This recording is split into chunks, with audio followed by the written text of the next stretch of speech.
Welcome to solverfy. Okay, so this question we want to prove that if m and n is equal to 1, then this implies m is equal to 1, n is equal to 1, or m is equal to minus 1, n is equal to minus 1. So the first thing that we'll note is m and n cannot be 0. The reason why they cannot be 0 is because 0 times by some number will always give you 0. But this is 1, so we can never have 0. So because it's not 0, we can divide n over to 1 over n. Now, if we think about what values n can be, n can be minus 1, 1, minus 2, 2, minus 3, or sorry, 3, and minus 3, and so on and so on.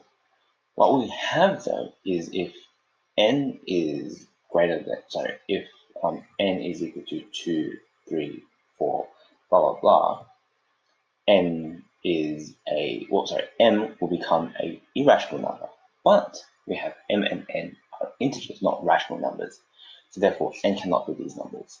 Similarly, if you have negative 2, negative 3, negative 4, and so on, so on, so on, you get rational numbers, but m must be an integer. So therefore, the only possible values is if n is equal to negative 1 or 1. Now, when n is equal to negative 1, just by substitution, we have m is equal to 1 over minus 1. This is negative 1.